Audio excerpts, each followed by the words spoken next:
whoever has my children,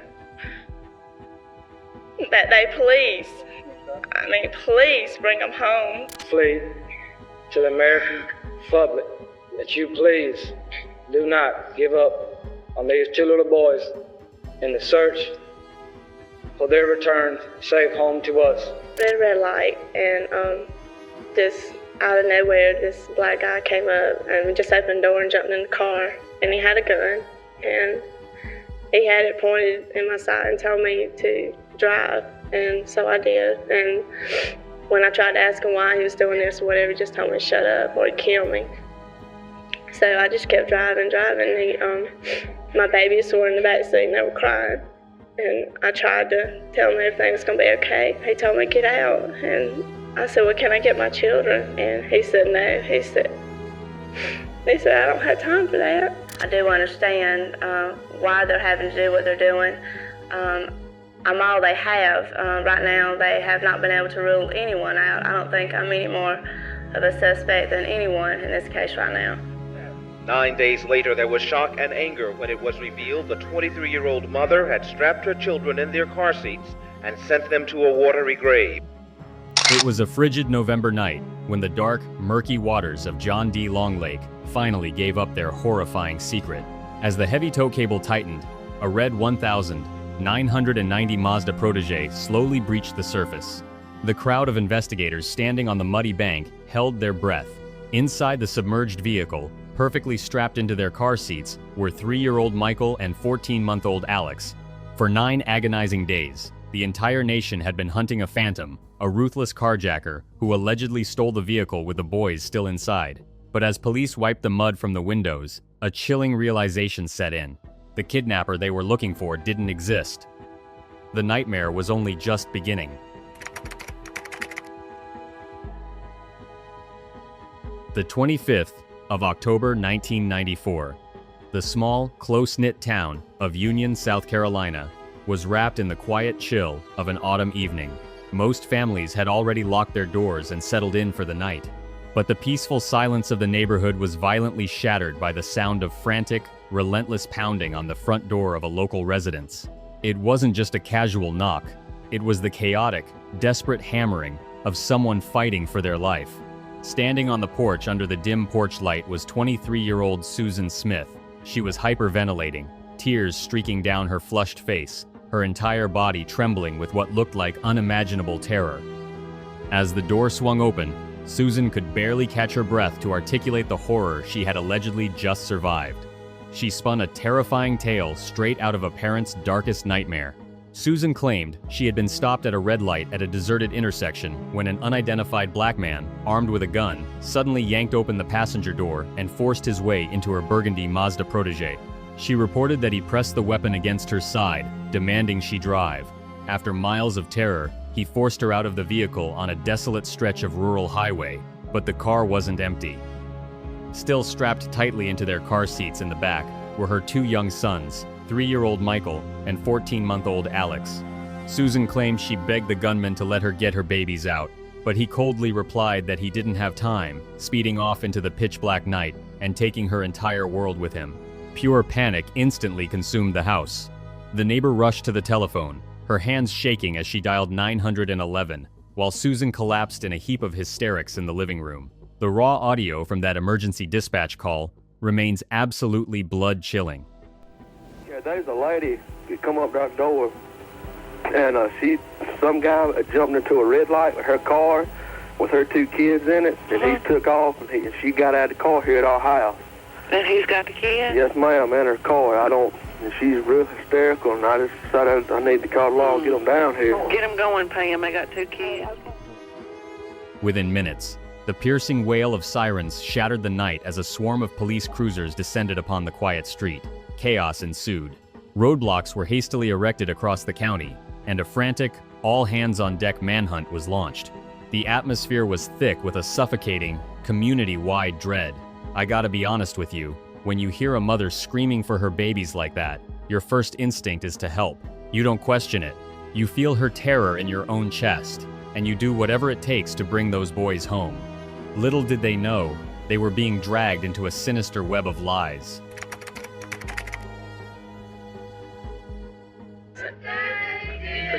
small boys crying in the back seat. About each plea and home video, Susan knew all along. By the very next morning, the terrifying story of the carjacked toddlers had exploded far beyond the borders of Union, South Carolina. The entire nation was paralyzed with shock, collectively holding its breath for little Michael and Alex. A massive, unprecedented search operation was immediately launched. The FBI was called in, establishing hotlines that rang endlessly with tips from across the country. Search dogs scoured the dense, rural woods, while helicopters swept over endless highways and desolate lakes. Thousands of ordinary citizens and volunteers flooded the streets, distributing flyers bearing the innocent faces of the two missing boys. The whole country was on high alert, hunting for a phantom suspect, a black man in a beanie, stoking a terrifying paranoia that had everyone looking over their shoulders. As the days dragged on with absolutely no sign of the children, the media circus reached a fever pitch. Satellite trucks lined the quiet neighborhood streets, transforming the small, tight-knit town into the epicenter of a national tragedy. It was into this glaring spotlight that Susan and her estranged husband, David Smith, stepped forward. Although their marriage had been crumbling and they were separated, they stood side by side, presenting a united, desperate front to the world. But if you looked closely behind the scenes, a profoundly chilling contrast was beginning to emerge, one that investigators would later zero in on. David was a broken man. He was visibly shattered, his posture slumped, his eyes hollowed out by pure, unadulterated agony. He looked exactly like a father whose heart had been violently ripped out of his chest. Susan, however, was playing a deeply disturbing game. Raw, unedited footage from a news station captured a moment that is practically impossible to stomach once you know the truth. While the crew was setting up the lighting before the formal broadcast began, Susan was caught standing next to her utterly traumatized husband. She wasn't sobbing. She wasn't trembling with fear. Instead, she was looking around at the equipment with wide-eyed excitement, even letting out a giddy giggle, seemingly reveling in the sudden attention and the thrill of being on television. Yet, the absolute second the brilliant camera lights flicked on and the reporter gave the countdown, a terrifying switch flipped inside her. The giddy excitement vanished, instantly replaced by the trembling, tear-streaked mask of a grieving mother. The cameras rolled, broadcasting her desperate plea into millions of living rooms across America. I want to say to my babies that your mama loves you so much, has my children, that they please bring them home. Heading Take the time to plead to the American public that you please do not give up on these two little boys in the search for their return safe home to us. That you continue to look for this car, these two, our children, and for the suspect himself, that you continue to keep your eyes open, and anything that you see that might would help to please call and let it be known.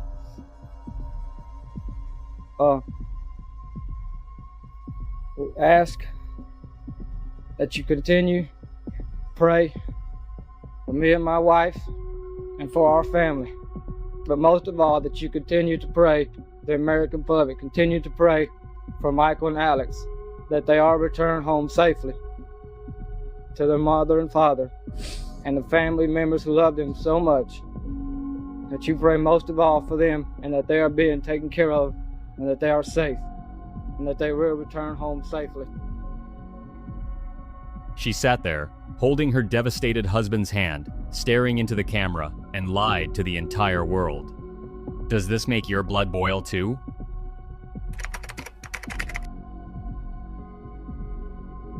While the American public poured out their hearts and resources for the devastated young mother, seasoned investigators were quietly shifting their crosshairs.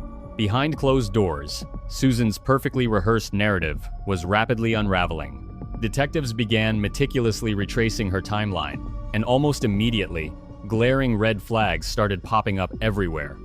First, there was the mechanics of the intersection itself. Susan adamantly claimed she was forced to stop at a red light on Monarch Mills Road late at night. However, local traffic engineers confirmed that the light was triggered by sensors. It wouldn't have remained red at that hour unless there was active cross traffic, making her extended wait at an empty intersection practically impossible. Furthermore, when crime scene units scoured the exact location where she claimed she was violently shoved from the hijacked vehicle, they found absolutely nothing. There were no frantic tire marks on the asphalt, no scuff marks in the dirt, and no signs of a physical altercation. Susan herself didn't have a single scratch, bruise, or torn piece of clothing to corroborate being forcefully pushed onto the pavement. The physical evidence, or rather, the glaring lack of it, was deafening. To either clear her name or confirm their worst fears, investigators asked Susan to submit to a polygraph test. She failed. Thinking it might just be the nerves of a grieving mother, they administered a second one. She failed that one too. The walls were rapidly closing in on her. Finally, on the 9th day of the agonizing nationwide search, the authorities decided the charade had to end. Sheriff Howard Wells, a respected local lawman who actually had a personal connection to Susan's family, brought the 23-year-old into a sterile, windowless interrogation room for a final confrontation. He systematically dismantled her fabricated story, confronting her with the failed polygraphs and the impossible timeline. Then, he dropped the ultimate bombshell, a masterstroke that completely trapped her. He revealed that undercover narcotics officers had been actively staking out that exact intersection on the night she claimed the abduction took place.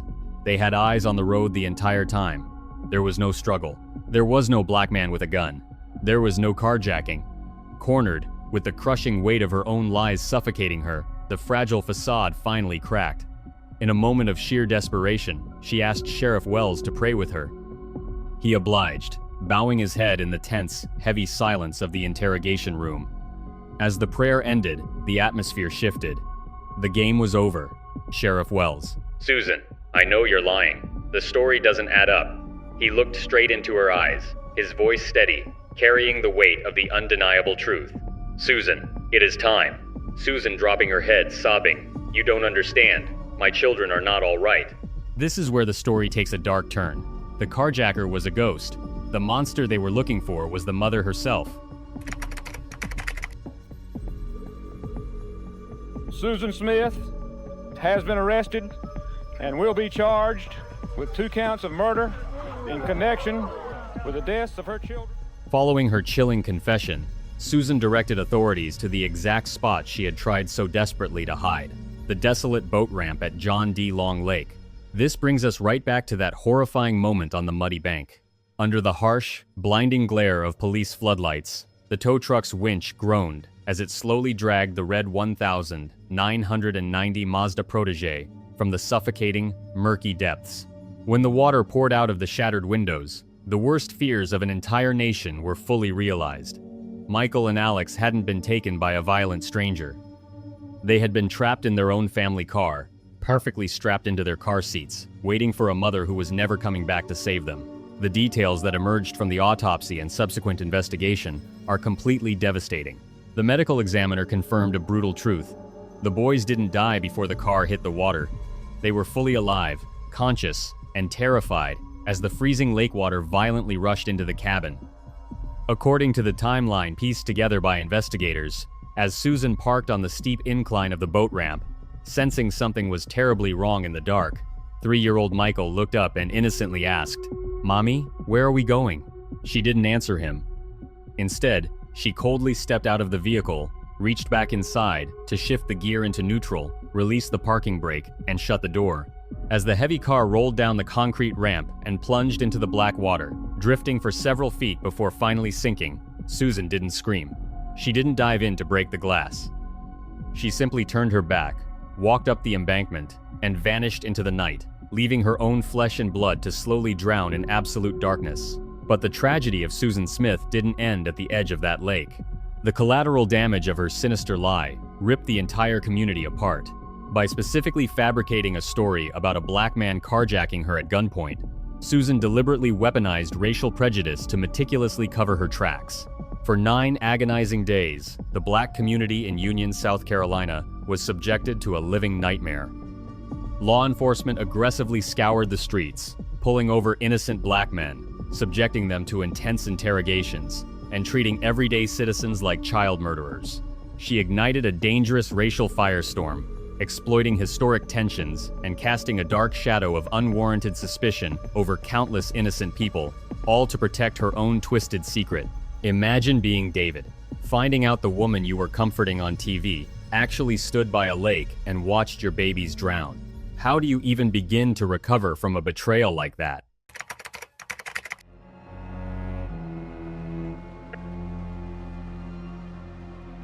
I think it takes a very sick and emotionally unstable person to be able to take two beautiful children like that, to be able to keep them from their parents. Anguish and anger swept the close-knit community of Union, South Carolina. Susan Smith, after all, had grown up here. When she reported her children kidnapped, many felt as if their own children were missing. Stuff like that don't happen here. It's just... Would you believe it? Yeah. Everybody believed her. I did. Well, My body got something wasn't right from the beginning. The central question that haunted investigators, the media, and the shattered community was simple, yet entirely unfathomable. Why? What could possibly drive a 23-year-old mother to commit such an unspeakable act against her own flesh and blood? When detectives began digging into Susan Smith's personal life, peeling back the layers of her carefully crafted facade, they didn't find a woman suffering from a sudden psychotic break. Instead, they uncovered a chillingly selfish motive, deeply rooted in lust, greed, and a desperate obsession with social climbing. Susan's marriage to David Smith had been extremely tumultuous, marred by infidelity, emotional manipulation, and endless financial struggles. But Susan already had her eyes fixed on a permanent way out. She had been carrying on an intensely passionate, clandestine affair with a man named Tom Finley. Tom wasn't just anyone. He was the wealthy, handsome son of the prominent owner of the textile mill where Susan worked.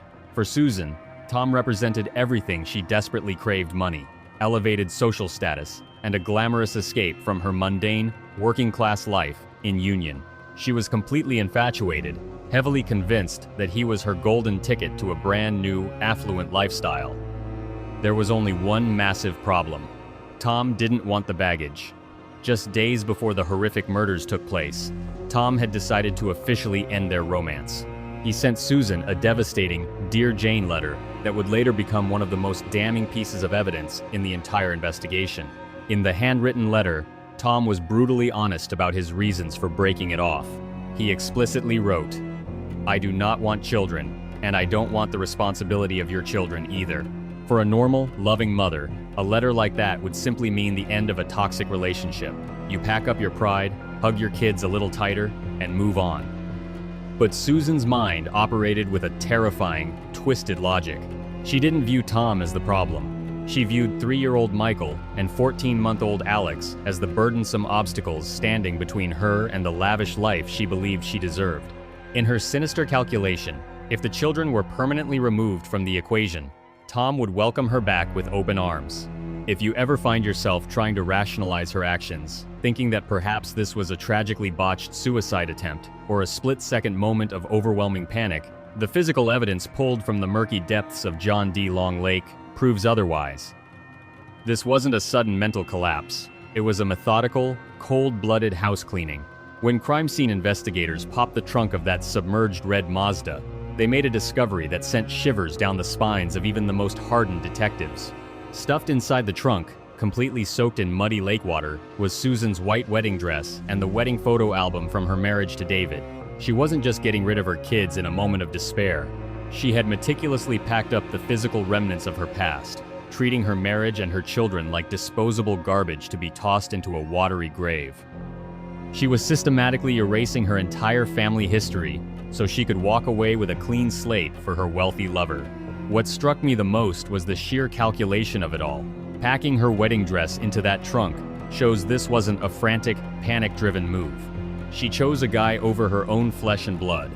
Drop your take in the comments. Am I missing something? Or is this pure evil?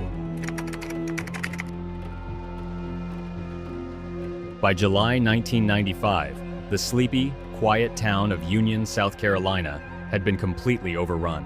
The local courthouse was violently besieged by thousands of reporters, satellite trucks, and camera crews from across the globe. It was an absolute media frenzy.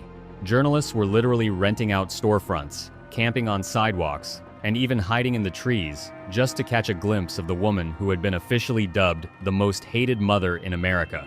Inside the sweltering courtroom, the tension was suffocating. Lead prosecutor Tommy Pope didn't hold back for a single second. He went straight for the death penalty. Pope's argument was sharp, aggressive, and devastatingly clear. Susan Smith acted with pure, unadulterated malice aforethought. She made a cold, calculated decision to eliminate her children for her own selfish desires, and she deserved the exact same ultimate punishment that the phantom carjacker would have received had he been real. But Susan's defense team aggressively tried to flip the script. They launched a highly controversial strategy to whitewash her horrifying actions, attempting to transform the cold-blooded killer into a tragic, sympathetic victim. They paraded psychologists to the stand who testified that she suffered from chronic depression and was experiencing a severe mental breakdown. Then came the ultimate bombshell, meant to manipulate the jury's empathy. Her own stepfather took the stand and openly admitted to committing unspeakable acts against Susan when she was a teenager. The defense blatantly used her deeply troubled past, her trauma, and her emotional instability as a protective shield, arguing that she was a broken, suicidal woman who simply snapped under the pressure. The prosecution, however, was ready to shatter that manipulative illusion. The absolute climax of the trial, a moment that remains one of the most chilling sequences in true crime history, came when Prosecutor Pope introduced a grueling experimental simulation video. He didn't want the jury to just hear about the deaths. He wanted them to see, feel, and experience exactly what 3-year-old Michael and 14-month-old Alex endured in their final, terrifying moments. The footage showed a camera placed inside the cabin of a similar Mazda Protege as it was rolled down the exact same steep boat ramp into the murky waters of John D. Long Lake. As the video played, the courtroom fell deadly silent. The jury watched in sheer horror as the dark water violently breached the floorboards, rapidly rising over the seats. You could physically see the jurors gasping, some unconsciously holding their breath and wiping away tears as they were forced to view the suffocating reality from the perspective of the trapped, helpless toddlers. After intense deliberations, the jury finally returned their verdict. They found Susan Smith guilty on 2 counts of murder. However, swayed by the defense's emotional manipulation regarding her traumatic past, they spared her from the electric chair. Instead, they sentenced her to life in prison. At the time, the jury firmly believed they were sending her away forever to rot in a concrete cell and think about the beautiful lives she maliciously stole. But they were intentionally kept in the dark about a massive legal technicality. Under South Carolina law, in 1995, a life sentence didn't actually mean life without the possibility of release. It meant the inmate would become eligible for a parole hearing after serving exactly 30 years. No one could have predicted what happened next. That loophole in her life sentence would rip the family's wounds wide open 30 years later. Fast forward 3 agonizing decades. The year is 2024. If Michael and Alex had lived, they would be grown men in their early 30s today, perhaps starting families, building careers, and living the full lives they were so violently robbed of at 3 years and 14 months old. Instead, November 2024 marked a terrifying milestone for the Smith family. Because of that devastating legal loophole from her 1,995 sentencing, 53-year-old Susan Smith officially became eligible for parole. The nightmare David thought he had survived was violently resurrected, threatening to release the monster back onto the streets. You would think that spending 30 years locked in a concrete cell for murdering your own flesh and blood would force a person to reflect, to genuinely change, and to find some ounce of profound remorse. But remember exactly who we are dealing with. Susan Smith's prison record was an absolute, undisputed train wreck. Her time behind bars proved that she hadn't rehabilitated. She was the exact same cold, calculating manipulator she was in 1994. When her disciplinary file was exposed to the public, it painted a sickening picture. She had been repeatedly disciplined for possessing contraband, self-mutilation, and severe protocol violations. But the most damning evidence of her unchanged, toxic nature was her exploitation of prison staff. Susan used her infamy and manipulation to engage in illicit, intimate relationships with multiple corrections officers. One of them, a high-ranking security captain, completely ruined his life for her. Because of his involvement with Susan, he lost his career, was sentenced to 5 years of probation, and was forced to register on a mandatory offender list for the rest of his life. Even in a maximum security prison, Susan was still solely looking out for Susan, destroying the lives of anyone foolish enough to get caught in her orbit. When her highly anticipated parole hearing finally arrived, Susan appeared before the board via video link, and in a moment that felt sickeningly familiar, she turned on the exact same theatrical performance she used to fool the world 30 years ago. She dabbed at her eyes with a tissue. She sniffled. She claimed she loved Michael and Alex with all her heart and begged the board for God's mercy. It was the same crocodile tears, the same twisted victim mentality, but standing in stark contrast to her hollow, pathetic performance was David Smith. For 30 grueling years, this father had carried an unimaginable, crushing grief.